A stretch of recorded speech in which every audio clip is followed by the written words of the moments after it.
Assalamualaikum warahmatullahi wabarakatuh.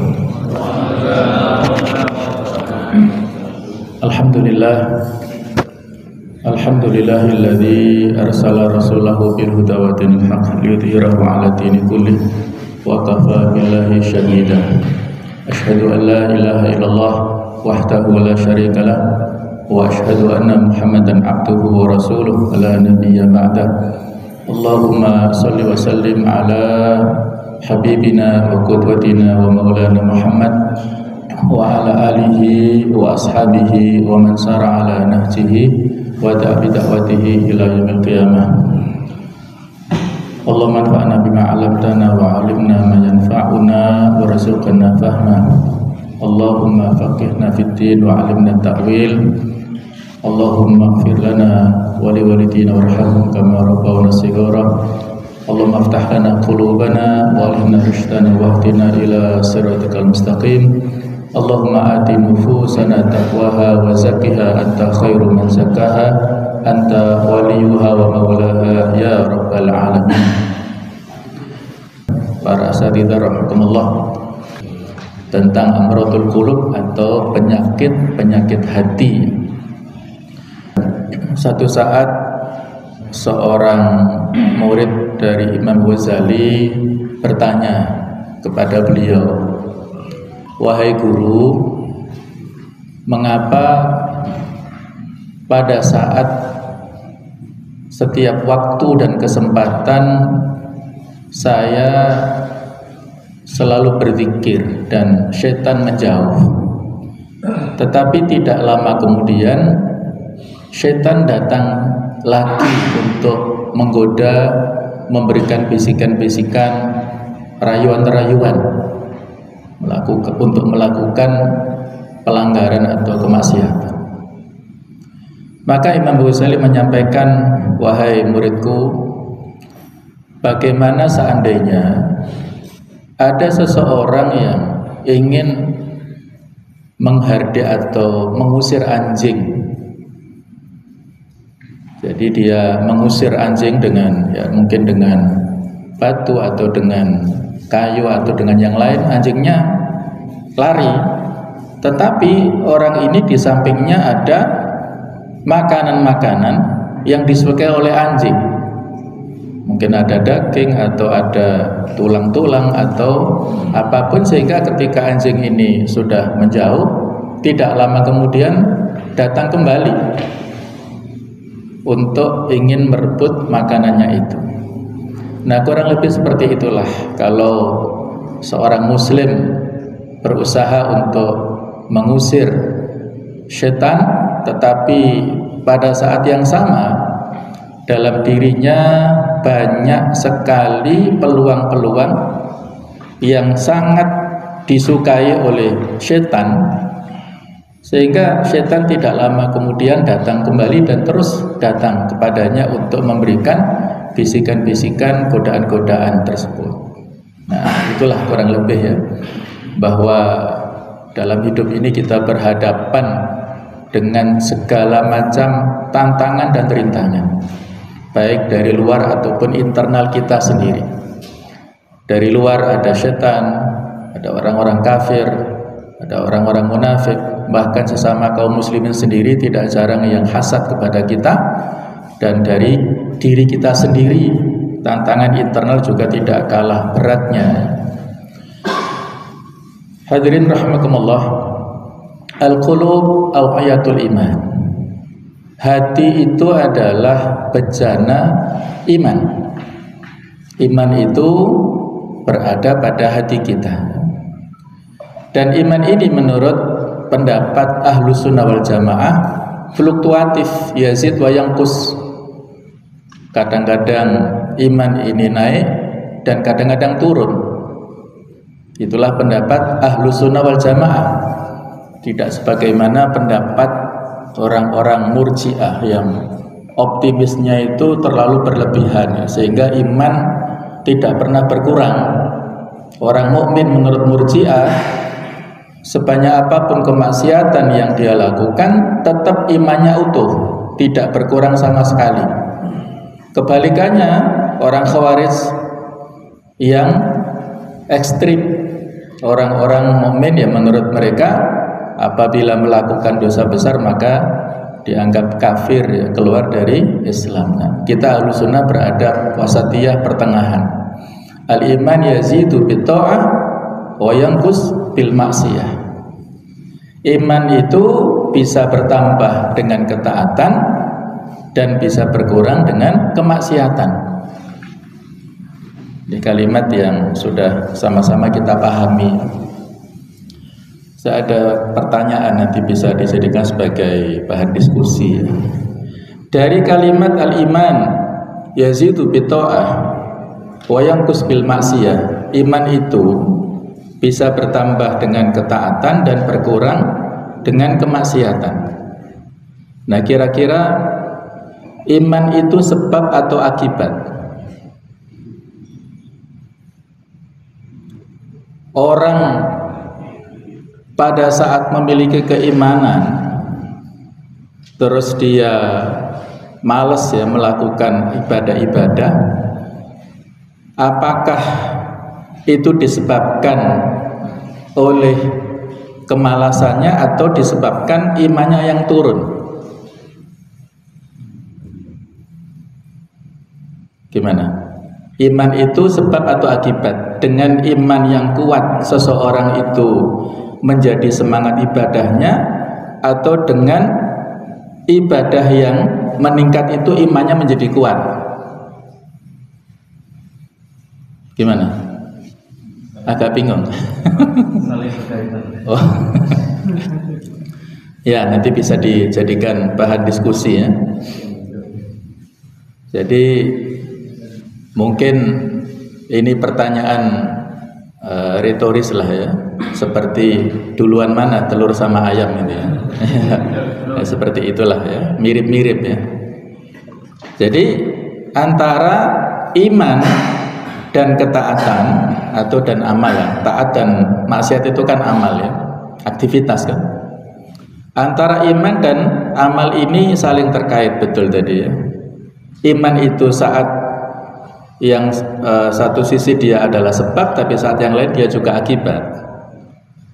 Dengan iman yang kuat, maka seseorang itu semangat untuk melakukan amal. Dan dengan amal yang semangat, iman itu juga meningkat. Jadi saling terkait antara sebab dan akibat itu. Jadi di sini penting bagi kita supaya menjadikan iman kita selalu dalam keadaan yang bersemangat, dalam keadaan kuat. Maka pangkal pusatnya adalah qulub atau hati kita ini, yang menurut para ulama ada 3 klasifikasi. Ada qalbun salim, itu adalah qalbul mukmin, hati orang mukmin. Di situ ada dasar-dasarnya. Kemudian al-qalbus sakim atau al-qalbul marid, yang menjadi titik pembahasan kita di sini adalah qalbul asi, hati orang yang berbuat maksiat atau orang fasik. Ada yang mengatakan qalbul munafik. Kemudian al-qalbul makhtum atau al-qalbul mayyit, hati yang terkunci atau hati yang mati, itu adalah qalbul kafir, hati orang kafir. Maka di sini penting bagi kita menjaga kondisi hati kita, karena hati ini memiliki posisi yang strategis. Mahallu tatarudil jundain, hati itu tempat bertempurnya 2 pasukan, yaitu al-malaika wasyayatin, ya, pasukan malaikat dan pasukan syaitan. Fa'alhamaha fujuraha wa taqwaha. Jadi inilah tempat yang nanti akan menjadi inspirasi ataupun menjadi perintah, memberikan perintah kepada anggota tubuh, apakah perintahnya berisi kebaikan ataukah keburukan. Maka harus kita jaga selalu. Nah, karena pembahasan kita pada hati yang sakit ya, maka tema kita fokuskan ya kepada hati yang sakit, memiliki beberapa indikasi ataupun ciri-ciri yang perlu kita waspadai. Qalbun marid adalah hati yang sebenarnya memiliki kehidupan, namun di dalamnya tersimpan benih-benih penyakit berupa kejahilan. Hati yang sedang dicekam sakit akan mudah menjadi parah apabila tidak diobati dengan hikmah dan mau'idhah ataupun dengan nasihat. Seperti yang difirmankan Allah Ta'ala di surat Al-Hajj ayat ke-53, liyaj'ala ma yulqi syaitanu fitnatan lilladzina fi qulubihim marad wal qasiyati qulubuhum, agar dia menjadikan apa yang dimasukkan setan sebagai cobaan bagi orang-orang yang di dalam hatinya ada penyakit dan yang keras hatinya. Kalau kita baca ayat ini secara tersendiri, walaupun sudah kita baca terjemahannya, mungkin kurang langsung bisa kita pahami. Ayat ini sebagai kelanjutan dari ayat sebelumnya, ayat yang ke-52. Wa ma arsalna min qablika mir rasul wala nabiyyin illa idza tamanna alqa syaitanu fi umniyatihi fayansakhullahu ma yulqi syaitanu thumma yuhkimullahu ayatihi wallahu alimun hakim. Ini ayat ke-52-nya ya.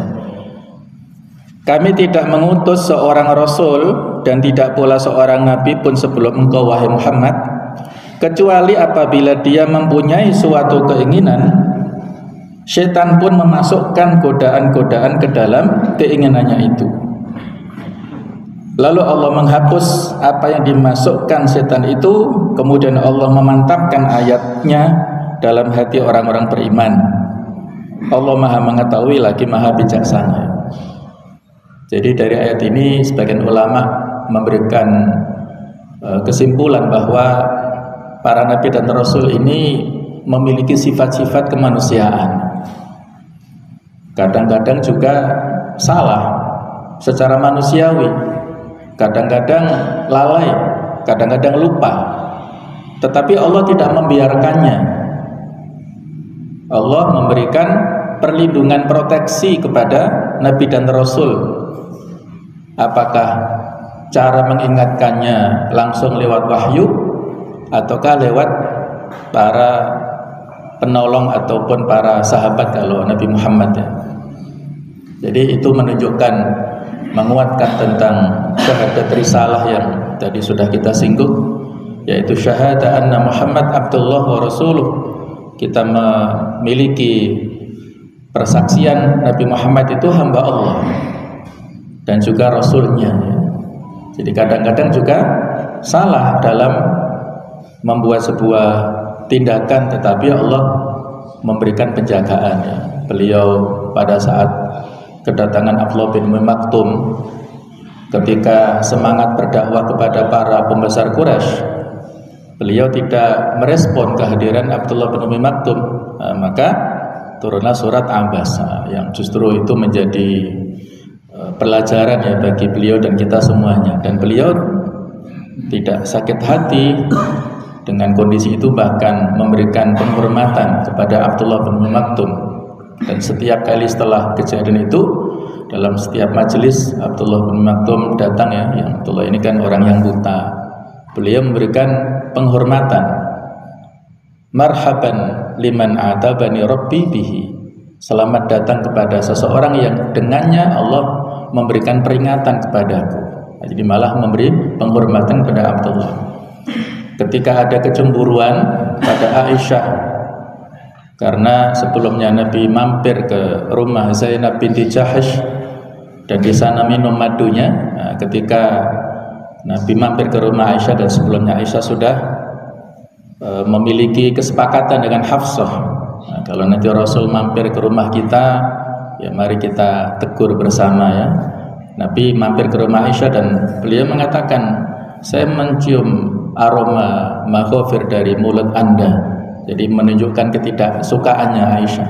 Nabi mengatakan, tadi saya mampir ke rumah Zainab binti Jahash meminum madunya. Kalau memang kamu tidak suka, aku nggak akan minum madu selamanya. Nah, akhirnya turunlah awal surat At-Tahrim itu. Ini kan menunjukkan sisi kemanusiaan beliau, tetapi Allah tidak membiarkan ya. Allah memberikan proteksi ya. Beliau memiliki sifat al-ma'sum, dijaga oleh Allah Subhanahu wa taala.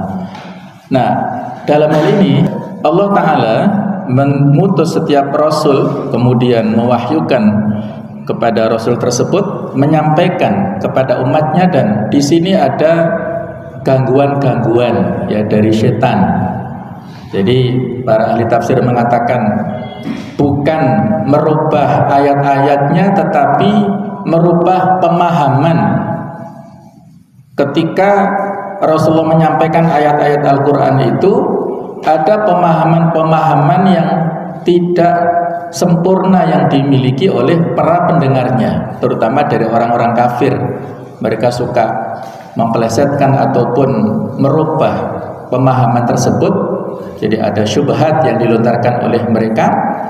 Bagi orang-orang mukmin yang mendapatkan dakwah itu, di dalam ayat 52 Allah mengatakan tsumma yuhkimullahu ayati. Allah meneguhkan, memantapkan ayat-ayatnya. Kalau orang-orang mukmin mendapatkan dakwah Rasulullah, mendapatkan perintah ataupun larangan dari Rasulullah berupa qiraah ataupun ayat-ayat tersebut, orang mukmin teguh hatinya. Tetapi kalau orang-orang yang fi qulubihim marad, pada hatinya ada penyakit yang menurut ahli tafsir dikatakan ini adalah orang-orang munafik. Kemudian wal qasiyati qulubuhum, orang yang hatinya keras, ini adalah orang-orang kafir. Nah, maka itu menjadi fitnah, menjadi cobaan dalam hidup mereka.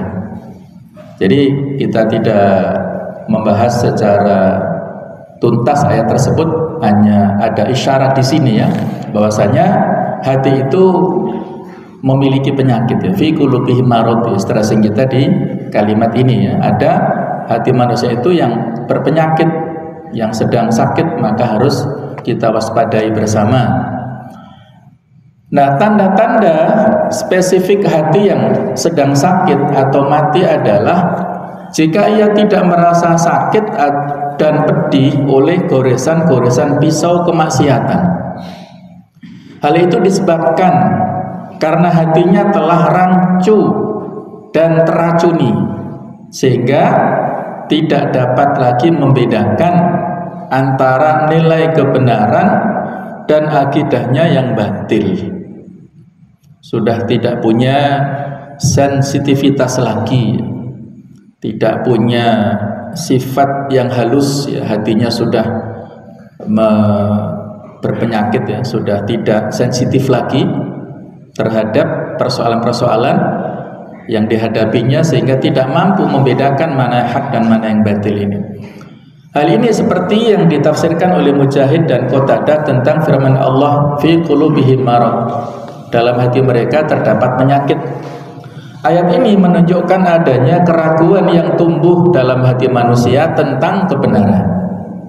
Bahkan ia melihat kebenaran sebagai sesuatu yang sangat bertentangan dengan kehendaknya. Kebenaran itu dilihat dari sisi lain yang terasa merugikan dirinya, sehingga dalam kondisi seperti ini ia lebih menyukai kebatilan dan kemadharatan. Inilah secara umum performa indikator dari hati yang sakit. Sedangkan lebih rinci lagi yang perlu kita waspadai tentang tanda-tanda hati yang sakit. Yang pertama, malas mengerjakan berbagai macam ketaatan. Ini kaitannya dengan hablum minallah, ibadah mahdhah, ibadah ritual. Ada kewajiban-kewajiban, ada juga yang nawafil yang disunahkan. Orang yang hatinya sakit tidak selera, ibarat pada saat kita sakit fisik, disuguhi makanan-makanan yang lezat, kita nggak selera. Disuguhi sate atau gulai ya, yang seharusnya itu nikmat ya atau lezat, tapi karena kondisi fisik kita sedang sakit nggak selera. Begitu pula orang yang sakit hatinya disuguhi tilawatul Quran, dia tidak selera.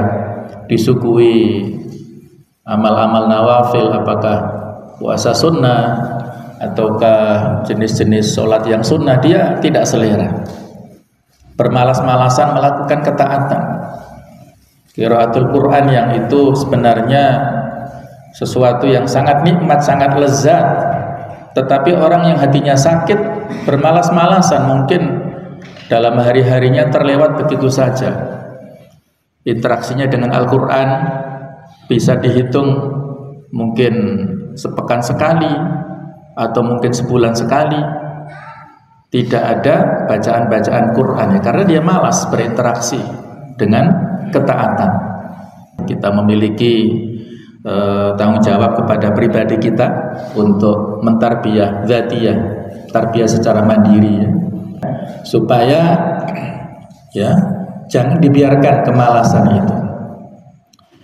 Jadi malas mengerjakan berbagai macam ketaatan. Yang kedua adalah merasa segan dan berat hati berbuat kebaikan. Ini amal-amal soleh yang kaitannya hablum minanas ataupun ibadah-ibadah sosial kita. Amal-amal kebaikan yang itu banyak sekali peluangnya, tetapi segan ataupun enggan untuk kita lakukan ya. Ya kalau antum datang ke tempat ini, saya yakin tidak ada yang naik umum ya, kendaraan umum kan nggak ada ya. Insya Allah masing-masing kita sudah membawa kendaraan pribadi-pribadi atau mungkin nunut sama temannya ya. Bagaimana kalau kita dituntut ya, mungkin pada zaman dahulu kita harus hadir di tempat-tempat acara yang rutin ataupun temporer, acara-acara dakwah kita dulu punya semangat yang luar biasa. Tapi sekarang dengan banyaknya fasilitas justru menjadikan kita ini menurun semangatnya. Kadang-kadang ketika ada informasi taklimat tentang acara seperti ini, dia membuat acara tandingan supaya bisa jadi alasan. Maaf Ustadz, saya berhalangan, lagi ada acara yang lain ya. Padahal acara yang lain itu dia punya otoritas untuk menggesernya, tapi supaya bisa dijadikan alasan, maka dibenturkan dengan acara kolektif yang seperti ini. Nah, ini hati-hati ya, kita bisa jadi ini adalah sebagai tanda ya, hati kita sedang sakit. Walaupun kita juga tidak boleh suudzon, oh, berarti yang tidak hadir ini hatinya sakit. Enggak ya, enggak boleh suudzon juga ya. Tetap harus kita mencari alasan-alasan ya, seribu alasan pada saudara kita yang tidak hadir. Bisa jadi ada udzur syar'i yang tidak bisa ditinggalkan. Yang ketiga, sangat cinta kehidupan dunia tanpa mengingat akhirat. Jadi orang tersebut ya, sangat cinta pada kehidupan dunia tanpa mengingat akhirat. Kata Hakim ini, beliau dalam potongan ceramah itu menyampaikan tanda orang cinta dunia itu 3. Dari sekian banyak tanda ada 3. Yang pertama, dia khawatir dengan masa depan yang nggak jelas ya, takdir yang belum kita ketahui, itu dia khawatir, cemas, mencemaskan masa depan. Jangan-jangan begini, jangan-jangan begitu, tentang rezeki, tentang karir, tentang apapun dia cemas. Padahal besok saja kita mau berbuat apa, apakah masih hidup ataukah sudah meninggal, kita nggak ada jaminan. Wa ma taksibu nafsun ma taksibu ghadan. Tidak ada yang mengerti jiwa satupun apa yang dilakukan besok. Kita nggak ada yang jaminan ya. Kemudian kedua, orang yang cinta dunia itu sedih dengan masa lalu. Masa yang sudah lewat, yang tidak bisa diputar lagi, itu membuat sedih terus-menerus ketika dia tidak bisa mendapatkan obsesinya.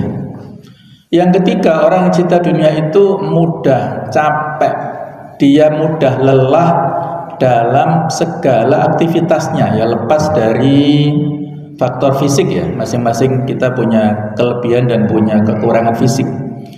Tapi secara umum orang yang cinta dunia itu mudah capek, gampang lelah.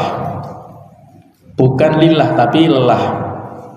Karena perhitungannya materialistis. Segala sesuatu diukur dengan tinjauan materi. Kalau saya datang di acara itu, kira-kira keuntungan materinya apa? Misalnya begitu ya. Apakah bertemu dengan kawan-kawan yang nanti bisa membuka pintu-pintu rezeki misalnya, ataukah untuk mendapatkan keuntungan yang lain, misalnya begitu ya. Jadi ukuran-ukurannya itu ukuran materi, bukan ukuran akhirat, bukan ukuran yang kaitannya dengan pahala. Yang keempat, lupa akan kematian. Jadi lupa akan kematian yang sudah jelas-jelas ditentukan untuk kita masing-masing, tetapi seolah-olah merasa masih lama berada di dunia. Maka ini juga menjadi peringatan ya. Sering sekali kita dapatkan informasi di grup-grup WA, baik itu bapak, ibu, saudara kita yang meninggal dunia, bahkan ada yang meninggal secara kolektif ya. Tetapi belum mengetuk hati kita. Orang yang hatinya lemah pada saat merawat jenazah, mensolati, mengiringi ke kuburan, bahkan ikut menguburkan, itu tidak ada bisikan-bisikan dan tidak ada ya semacam getaran-getaran dalam jiwanya. Tapi kalau orang yang hatinya sedang sehat, imannya sedang kuat, mensolati jenazah saja sudah menangis. Dia membayangkan bagaimana kalau seandainya yang ditidurkan di keranda itu adalah dirinya. Bagaimana kalau yang digotong itu adalah dirinya. Bagaimana kalau yang ditempatkan di liang lahat itu adalah dirinya. Nah, itu kalau imannya kuat, hatinya sehat, ada getaran-getaran yang kuat dalam hatinya. Jadi mari kita tanyakan kondisi-kondisi kita saat itu ya. Yang kelima, tidak mempunyai kasih sayang. Jadi hatinya keras, hatinya membatu, susah untuk memberikan kasih sayang, kurang memiliki kepedulian ya, kurang empati kepada sesama. Bahkan mungkin sesama grup anggota kita ya. Ada yang mungkin tidak bisa membeli beras atau tidak bisa makan dengan nyaman ataupun tidak punya uang, tapi ya cuek, tidak peduli dengan kawan-kawannya. Kalau dengan kawan terdekat saja kita tidak peduli, apalagi dengan yang lain. Maka perlu kita evaluasi. Yang keenam, tidak menjunjung tinggi prinsip tauhid, tidak menjaga akidahnya, teledor ya, dari segala macam penyakit syirik dan yang mengotori kesyirikan. Maka mari kita waspadai ya. Dalam hadis dikatakan dalam riwayat Ahmad, inna mimma akhsha alaikum syahwatil ghayyi fi butunikum wa furujikum wa mudillatil fitan. Sesungguhnya di antara yang aku takutkan atas kamu adalah yang pertama syahwat yang mengikuti hawa nafsu, baik itu pada perut kamu dan pada kemaluan kamu. Jadi syahwatul batin wa syahwatul farji, kemauan untuk memenuhi nafsu perut dan nafsu kemaluan. Kemudian yang kedua, wa mudillatil fitan, fitnah-fitnah yang bisa menyesatkan, yang bisa membuat orang tidak jelas, tidak bisa membedakan mana hak dan mana batil. Sehingga dari hadis inilah para ulama menyimpulkan bahwa faktor penyebab penyakit hati itu ada dua. Yang pertama adalah maradhus syahwat, penyakit syahwat, di mana reaksinya amat keras sampai dapat merancukan niat dan iradat atau kehendak seseorang. Di mana amradhus syahwat ini wa yuradu biha, yang dimaksudkan adalah kullu amalin bi khilafil haqqi, segala amal yang bertentangan dengan kebenarannya. Contohnya adalah syahwatuz zina, ya syahwat berzina, wan nadhar al haram, dan melihat kepada yang haram, sebagaimana yang Allah Ta'ala firmankan, fala takhdha'na bil qaul fayatma'al ladzi fi qalbihi marad. Walaupun ini larangan untuk ummahatul mukminin, supaya mereka tidak melenggak-lenggokkan atau merendahkan bicaranya, tidak mendayu-dayu ya pada saat bicara. Dan para ahli tafsir, ini bukan hanya larangan untuk ummahatul mukminin, tetapi juga untuk seluruh kaum muslimat. Tidak boleh bicara yang mendayu-dayu di hadapan laki-laki. Apa itu? Ya supaya menghindari madharat. Ini satu dzari'ah. Fayatma'al ladzi fi qalbihi marad, sehingga orang yang dalam hatinya ada penyakit itu menjadi tamak, ya, punya syahwat, punya keinginan-keinginan yang buruk, ya, walaupun bicaranya biasa, tapi kalau hatinya sedang sakit, maka itu akan menjadi bahaya. Kemudian contoh yang lain adalah hasad, bakhil, serta penyakit-penyakit yang lainnya, ya. Ini kita skip dulu, kemudian kita masuk ke yang kedua, maradu asyubhat, penyakit keraguan-raguan yang menyebabkan kacaunya persepsi dan i'tiqad ataupun keyakinan.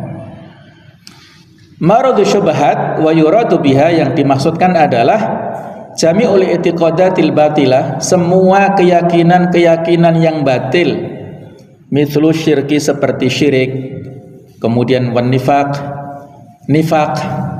yang ini diisyaratkan oleh firman Allah Ta'ala, fi qulubihim marad fazatahumullahu marada, dalam hati mereka ada penyakit maka Allah menambahkan penyakit. Ini ayat untuk orang-orang munafik. Kemudian contohnya adalah bid'ah dengan segala macamnya, wa hadan nau' minal marad asyaddun nau'aini. Jadi macam yang kedua ini adalah yang paling berat, ya. Kita pindah lagi ke kolom yang sebelah kiri. Wa amradu syubhat asyaddu khataran. Penyakit-penyakit syubhat ini lebih berat, lebih berbahaya. Li'anna Allah la yaghfiru an yushraka bihi wa yaghfiru, dan Allah, ya, tidak memberikan ampunan kepada orang yang berbuat syirik, ya, pada saat dia tidak bertaubat dari kesyirikannya. Kalau dia bertaubat tetap ada peluang ampunan, ya. Kemudian wan nifaq, penyakit nifaq, ya ja'alu sahibahu fitarkil asfali minan nar, menjadikan pelakunya nanti di neraka akan berada di level yang paling bawah.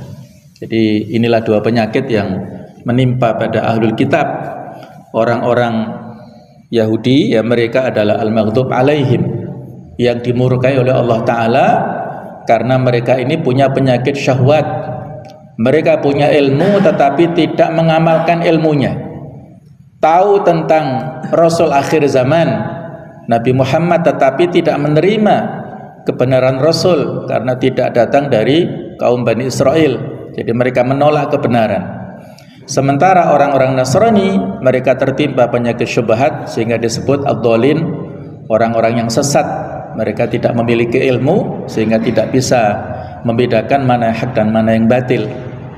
Orang-orang mukminin ada yang punya kecenderungan penyakit syahwat dan ada yang tertimpa penyakit syubhat. Penyakit-penyakit syahwat ini menimpa kepada orang-orang yang berilmu.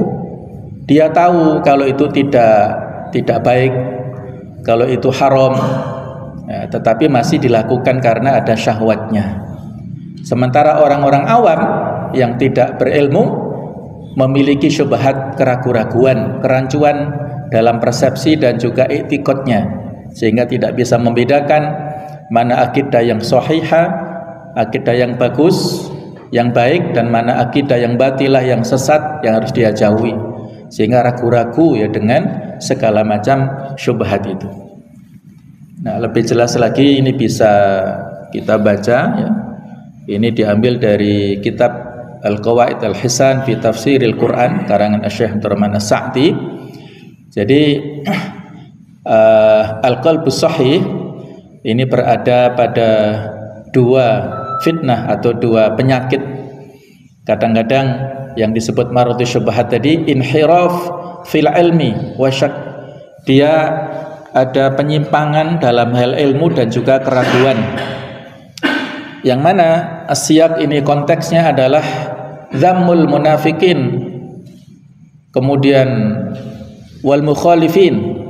Ini adalah Allah Ta'ala memberikan celaan kepada orang-orang munafik serta orang-orang yang melakukan penyimpangan li amrin minaddin dalam urusan agama yang diisyaratkan dalam ayat fi qulubihim marad. Sementara maradus syahwat ini inhiraf fil iradah, penyimpangan dalam bab kemauan. Jadi dia tidak punya kemauan. Sementara konteks asyaknya adalah dzikru al-ma'asi wal mail ilaiha, menyebutkan tentang kemaksiatan dan kecenderungan kepadanya, yang tadi sudah kita bacakan ayatnya fa'atma alladzi fi qalbi marad, sehingga orang yang dalam hatinya ada kecenderungan ya kepada kalimat-kalimat yang mendayu-dayu tadi dan juga yang lainnya, fenomena yang lainnya. Maka disinilah perlu kita bersihkan hati kita, sihatul qalbi bi syai'aini. Kita membersihkan hati dengan dua hal. Yang pertama, kamalu ilmihi wa ma'rifatihi, kemudian wa yakinihi. Jadi kesempurnaan ilmunya dan pengetahuannya serta keyakinannya. Ini dalam rangka untuk mengobati penyakit syubhat, jadi dengan ilmu. Kemudian kamalu iradatihi ma yuhibbuhullah, kita kesempurnaan kemauannya sesuai dengan apa yang dicintai oleh Allah Ta'ala. Ini dalam rangka untuk mengobati penyakit syahwat. Jadi kalau yang pertama adalah dengan ilmu, yang kedua dengan amal atau bahasa lainnya adalah mujahadah, dengan kesungguhan, keseriusannya. Yang dua-duanya solusinya itu adalah dengan tarbiyah. Tarbiyah itu mengcover dua-duanya. Di situ ada ilmu dan ada mujahadah, ada amal. Ada ilmu secara teoritis dan amal secara praktis. Kita bukan hanya diajari secara normatif, teoritis, tapi juga praktis, aplikatif dalam tarbiyah. Baik, berikutnya ya, ini menjadi inti ya daripada materi kita yang sama dengan ya saya bagikan. Jadi karena hati ini memiliki posisi yang sangat strategis, maka kita harus menunaikan segala macam kebutuhannya. Ihtiyajatul qalbi, apa saja? Yang pertama, wiqayatuhu min madakhil syaitan, menjaganya dari pintu-pintu syaitan. Apa saja pintu syaitan ini? Min abwabihal azimah, di antara pintu-pintu syaitan yang utama ada 14 ini. Yang pertama al-hasad, yaitu hasad, iri dan dengki. Hasad inilah yang disebut ulama dosa pertama yang terjadi di langit dan di bumi. Kalau di langit terjadi pada iblis, dia hasad kepada Nabi Adam, karena sebelumnya iblis itu menjadi pimpinan di langit sana ketika dulu berhasil menumpas makhluk-makhluk yang melakukan kejahatan di bumi saat dulu. Kemudian iblis berhasil menumpasnya, yang dulu bernama Azazil, itu diberikan reward ataupun hadiah ya, menjadi punggawa di langit sana, sehingga pada saat Nabi Adam diutus, diciptakan dan diutus menjadi khalifah, iblis tidak mau ya. Jadi dia hasad, iri dan dengki dengan kedudukan yang diberikan kepada Nabi Adam. Itu di langit.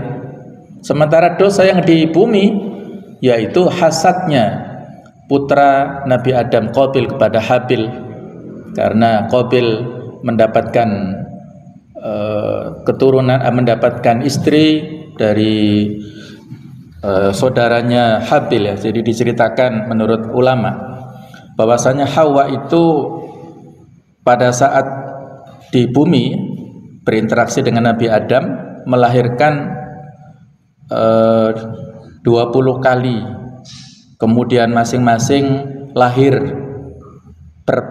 kembar ya, kembar laki-laki perempuan. Nah kemudian masing-masing ini dinikahkan secara silang ya. Qabil dinikahkan dengan saudara kembarnya Habil yaitu Labudha, kemudian Habil dinikahkan dengan saudara kembarnya Qabil yaitu Iklimah. Nah ternyata Iklimah itu lebih cantik daripada Labudha ini, sehingga timbul hasad dalam diri Qabil, maka protes kepada ayahnya. Nah, ayahnya memerintahkan keduanya untuk berkorban. Qabil sebagai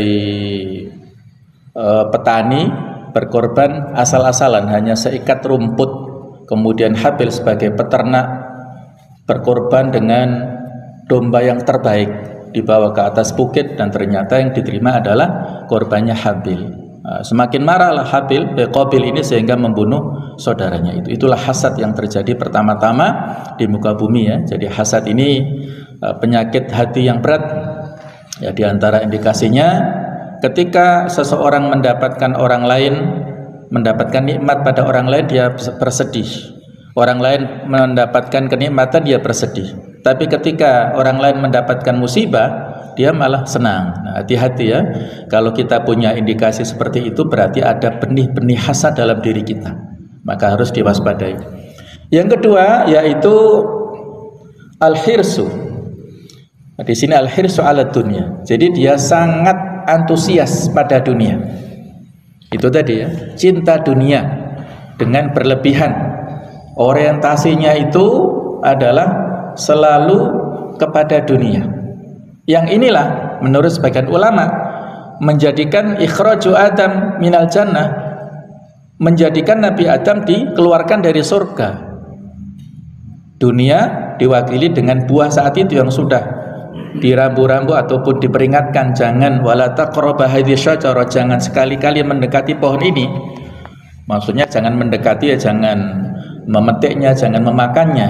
Nah, tetapi karena digoda oleh iblis dibalik ya, yang harusnya dengan memakan itu bisa mengeluarkan, tetapi iblis membalik, justru dengan makan akan mengabadikan dia di surga. Jadi akhirnya Adam mengikuti daripada bisikan iblis ya. Jadi itu salah satu di antara contoh bahwasanya seseorang ya, karena kita semuanya adalah Bani Adam ya, mewarisi di antara sifat-sifat kelemahan beliau, yaitu ada antusias ya, sangat ingin untuk mendapatkan dunia.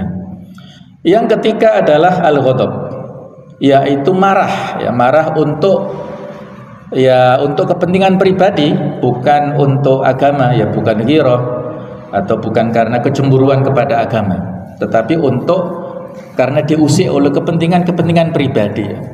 Yang kalau Nabi Muhammad itu ketika kepentingan pribadinya diusir, beliau tidak marah, tapi kalau urusan agama dipermainkan ataupun dihina, beliau marah. Seharusnya seperti itu ya, yang terjadinya perang Bani Qainuqa, yaitu juga kemarahan karena mempertahankan identitas dan juga kehormatan wanita muslimah yang dilecehkan oleh orang-orang Yahudi. Jadi marah yang baik seperti itu ya, marah untuk mempertahankan syiar-syiar Islam. Yang keempat adalah al-hiddah, keras kepala, susah untuk diberikan nasihat, susah diberikan kritik, saran, susah untuk diberikan masukan-masukan ya. Jadi ada jenis-jenis orang seperti itu ya.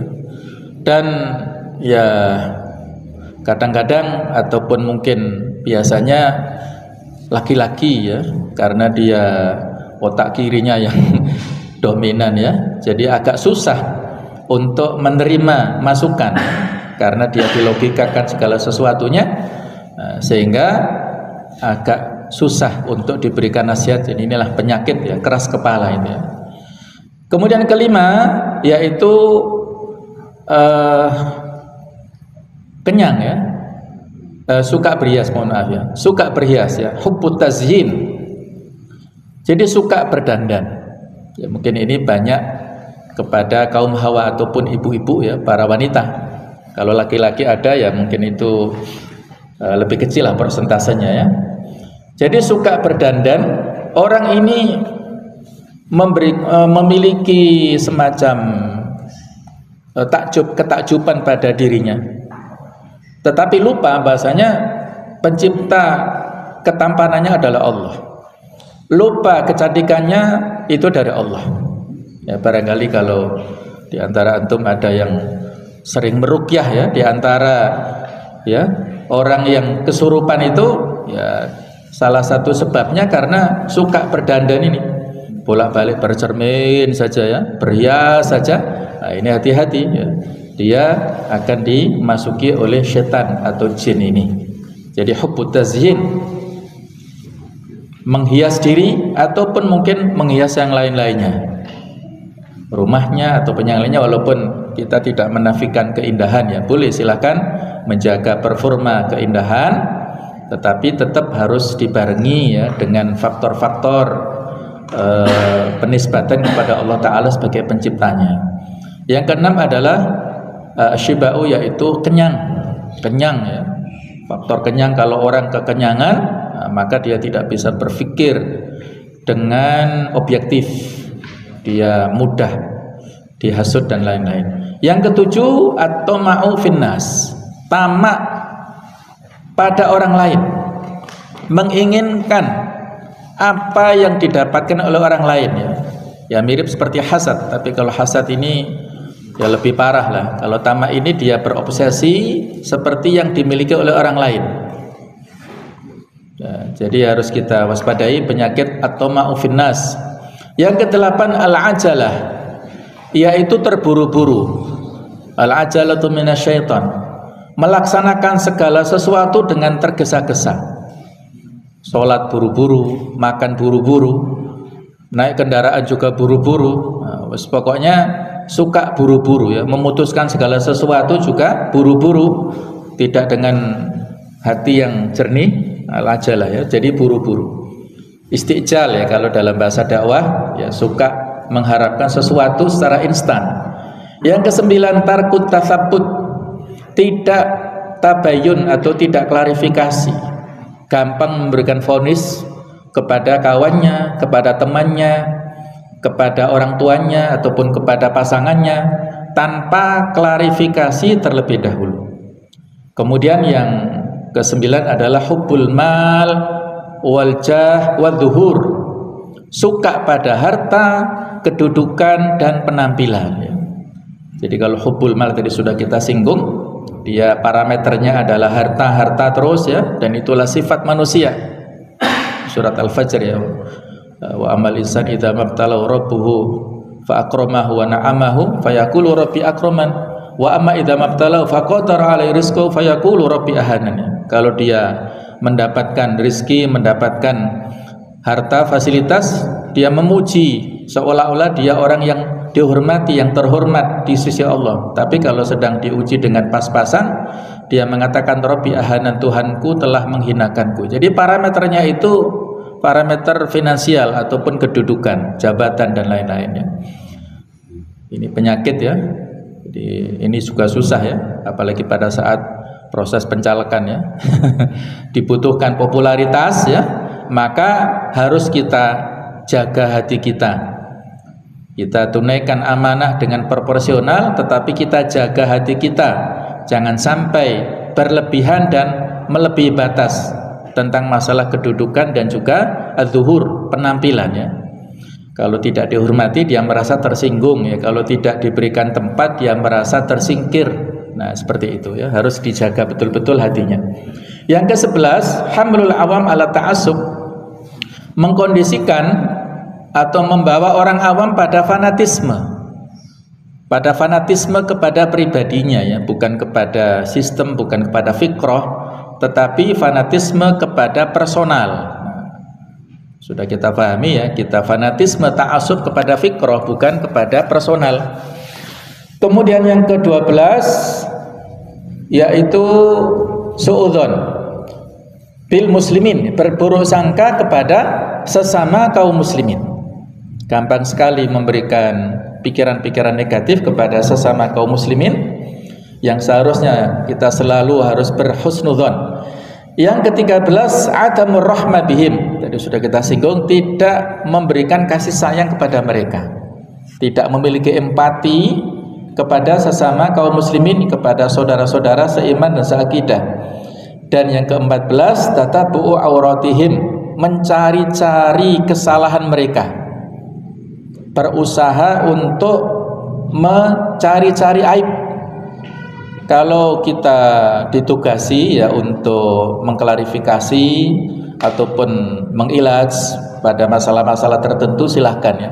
Tetapi bagi yang tidak berkepentingan ya tidak usah mencari tahu ya. Jangan sampai kita disibukkan urusan orang lain sementara kita lupa pada aib kita sendiri. Nah, inilah yang harus kita jaga hati kita dari segala macam pintu-pintu setan ini. Kebutuhan yang kedua, hati ini harus takhliyatuhu anil muhlikat. Kita jauhkan hati kita ini dari perkara-perkara yang merusak.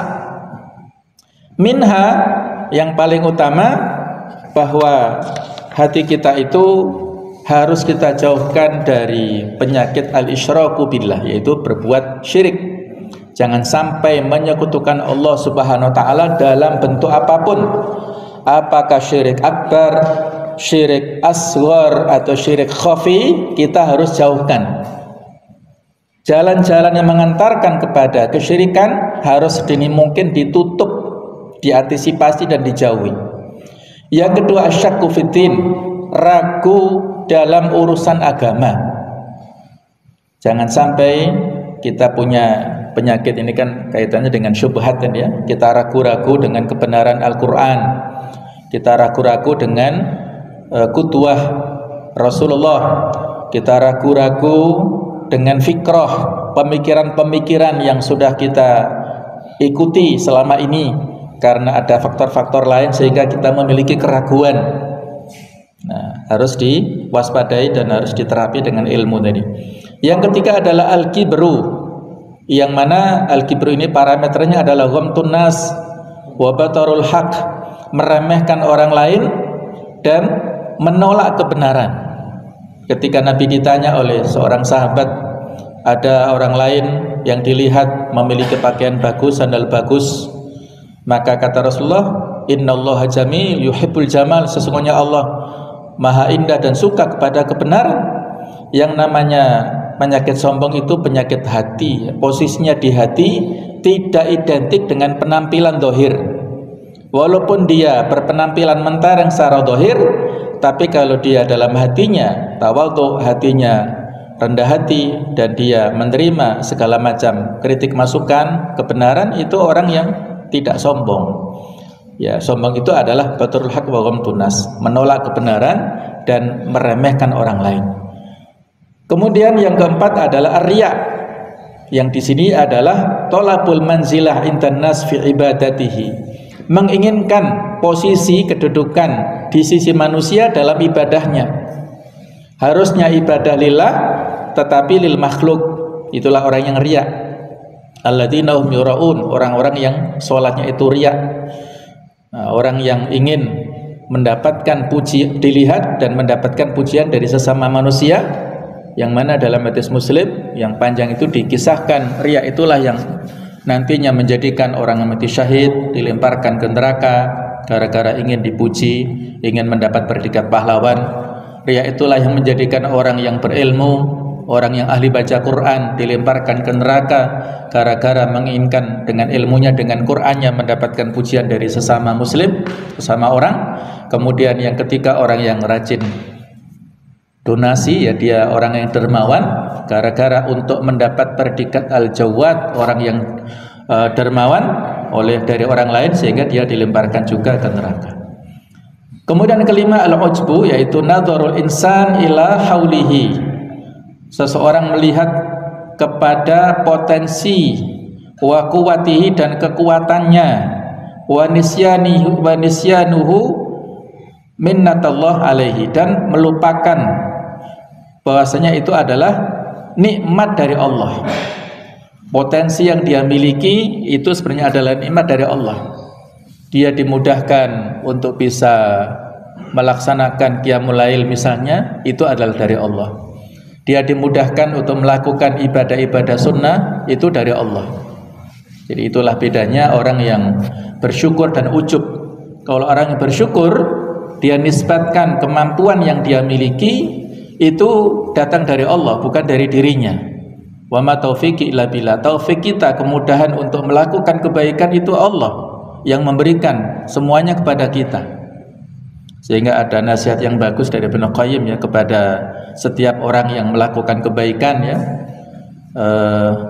Nasihatnya itu adalah idza fatahallahu alaika, kalau Allah memberikan kemudahan kepadamu ya, bi qiyamul lail, dengan salat malam, fala tandur lin naimin nadratal istira, maka jangan kamu melihat kepada orang yang tidur, yang tidak bangun malam, tidak sholat tahajud dengan pandangan yang meremehkan. Kemudian wa idza fatahallahu alaika bisyam, kalau Allah memudahkan kamu melakukan puasa sunnah maksudnya, fala tandur lil muftirin nadratal istira, jangan melihat orang yang enggak puasa dengan pandangan yang meremehkan.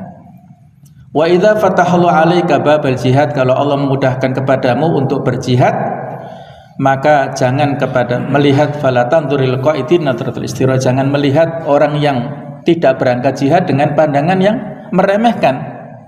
Farubbana imin wa rubba muftirin wa rubba qa'idin aqrabu ilallahi minka. Boleh jadi orang yang tidur tidak bangun malam, orang yang tidak puasa, yang tidak ikut berjihad itu lebih dekat kepada Allah daripada dirimu. Karena bisa jadi orang itu punya amal-amal unggulan yang dirahasiakan, yang kita sendiri pun tidak tahu. Maka jangan merasa diri kita itu lebih baik daripada yang lain ya.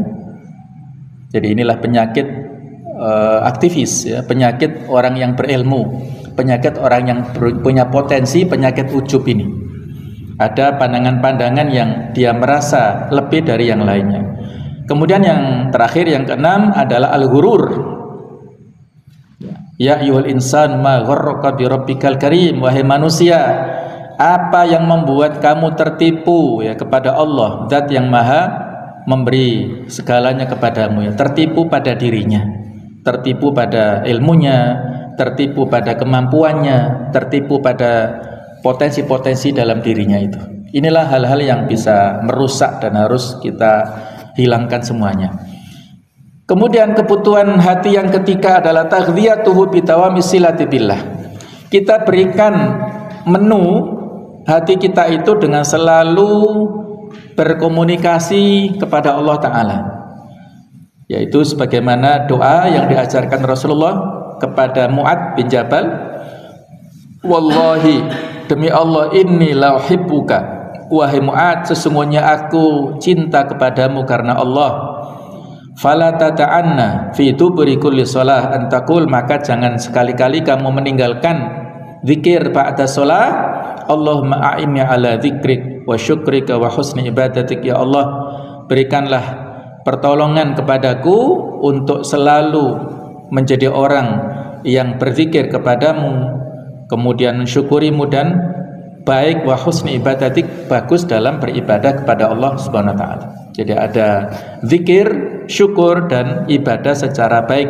Inilah menu utama hati yang harus kita tunaikan.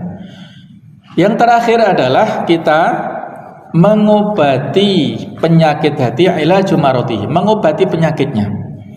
Pertama-tama caranya adalah an-nadhur ilal illati allati fi nafsihi, melihat kekurangan aib yang ada pada dirinya.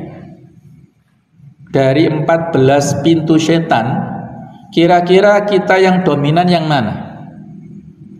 Apakah poin 1, poin 2, ataukah dan seterusnya? Atau mungkin semuanya? Ada mungkin semuanya, tapi ada lah ya, kalau mungkin di general check up itu barangkali ya, ada yang lebih parah yang mana, itulah yang diutamakan ya. Kalau di kitab Madarijus Salikin untuk mengetahui aib itu ada 4 cara, tapi yang utama 2 cara ya. Yang pertama yaitu dengan bimbingan syekh, bimbingan gurunya ya. Kita semuanya punya pembimbing, nah itu kita manfaatkan. Supaya dengan bimbingan itulah kita tahu aib kita di sini ya. Faktor kekuranganmu itu suka dipuji misalnya ya, ataupun suka mendapatkan sanjungan misalnya. Faktor kekuranganmu itu dalam hal yang kaitannya dengan suka buru-buru misalnya. Nah itu dengan bimbingan seorang guru akan bisa kita ketahui. Yang kedua yaitu dengan berinteraksi ataupun berkawan dengan kawan-kawan atau sahabat-sahabat yang baik. Mujalatus solihin ya, kita bergaul, berinteraksi dengan orang-orang yang soleh. Ada hadis mengatakan al-mu'minu mir'atu akhihi. Orang mukmin itu cermin saudaranya. Kalau seandainya di muka kita ada tinta, titik hitam ya, kita nggak tahu kalau tidak bercermin. Nah, maka harus kita bercermin dan akhirnya tahu. Nah, begitu pula kalau kita berhadapan dengan saudara kita, saudara yang baik. Kata Abdullah Azzam ya dalam nasihatnya, al-akh soleh, orang saudara kita yang soleh yang baik itu kalau kita sedang berada di dekatnya maka dia menyampaikan kekurangan-kekurangan kita, dia menyampaikan kritikan, kekuranganmu di sini itu saudara yang baik.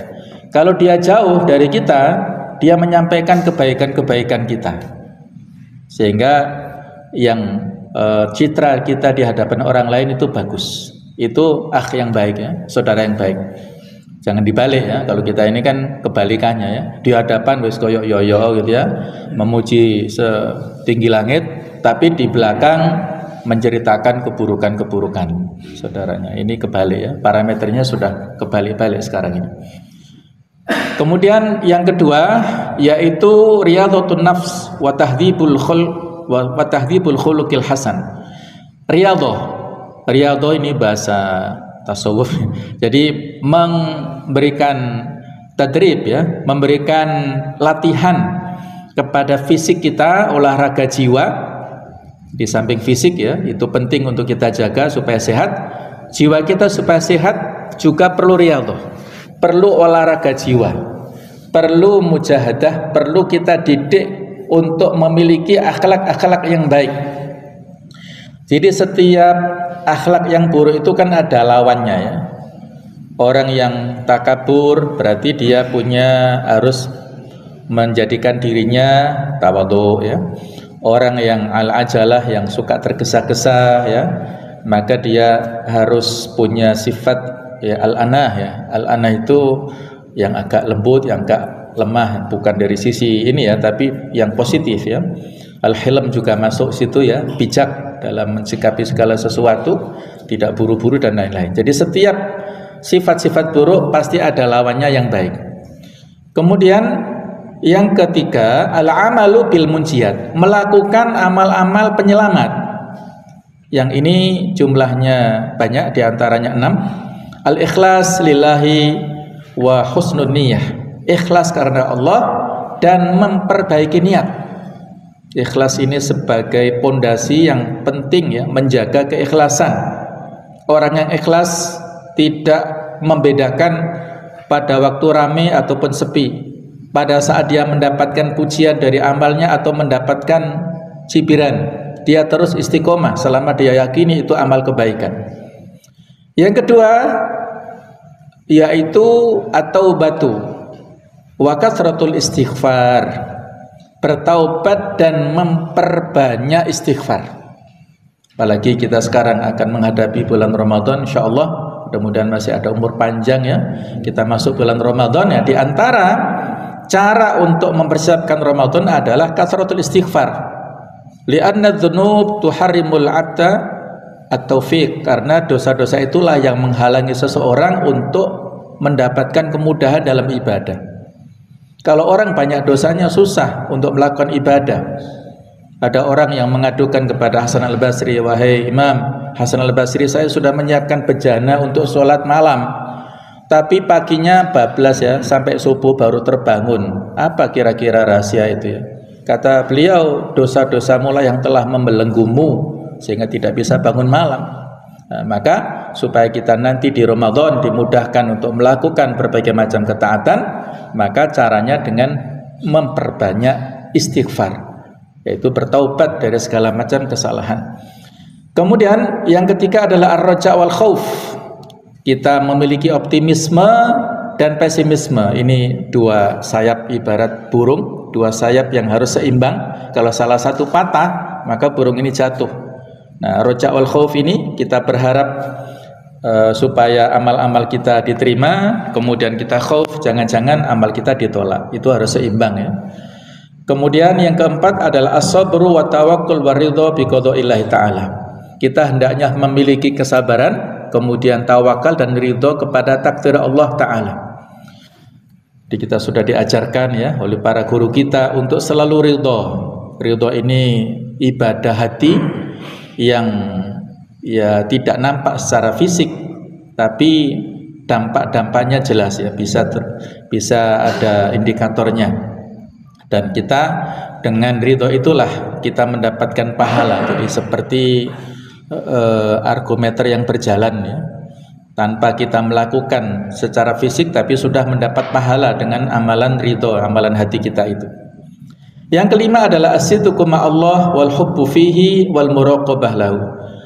Ya, jujur kepada Allah, cinta kepada Allah karena Allah Ta'ala, dan juga kita muraqabah, selalu merasa diawasi oleh Allah Ta'ala. Jadi kita cinta karena Allah, kita cinta pada seseorang karena ilmunya, karena ketawaduannya, keikhlasannya, karena ibadahnya ya, bukan semata-mata karena finansialnya ataupun jabatan dan kedudukannya. Yang terakhir, yang keenam adalah husnul tafakkur wa qasrul amal wa kathratu dzikril maut wal isti'dadu lahu. Kita harus berpikir secara positif, pendek angan-angan, kemudian banyak mengingat mati dan mempersiapkannya ya. Yang karena ini menjadi stressingnya ya, jadi saya tambahkan di slide ini sebagai penjelasan supaya lebih jelas bisa kita baca ini ya. Ada 6 hal-hal yang bisa menyelamatkan kita dari segala macam tipu daya yang ada di dunia ini, dari penyakit-penyakit hati, dari segala macam godaan-godaan setan, yaitu dengan ikhlas, kemudian dengan taubat, kemudian dengan roja, dengan sabar, kemudian jujur, kemudian kita berpikiran secara positif dan pendek angan-angan ya, tidak tulul amal, tidak jauh angan-angannya, serta mengingat kematian dan senantiasa mempersiapkannya. Ada materi yang sangat bagus dalam tarbiyah, al-mautu wal istidadul yaumir rahil ya, kematian dan kita persiapkan untuk menghadapi perjalanan panjang nanti pada saat di akhirat. Inilah nasihat untuk diri saya pribadi dan untuk kita semuanya. Mudah-mudahan Allah Ta'ala senantiasa melembutkan hati kita, menjadikan hati kita ini qalbun salim, hati yang bersih, hati yang senantiasa berada dalam kebenaran, dalam kebaikan, dan hati yang selalu nantinya akan mendapatkan limpahan rahmat dari Allah Ta'ala dan bisa menyelamatkan kita di akhirat nanti ya. Ini yang bisa kita sampaikan, mudah-mudahan ada manfaatnya. Kurang lebihnya mohon maaf sebanyak-banyaknya, seikhlas-ikhlasnya. Aqulu qouli wa astaghfirullah innahu ghafurur rahim. Alaikum ihdinas siratal mustaqim. Wassalamualaikum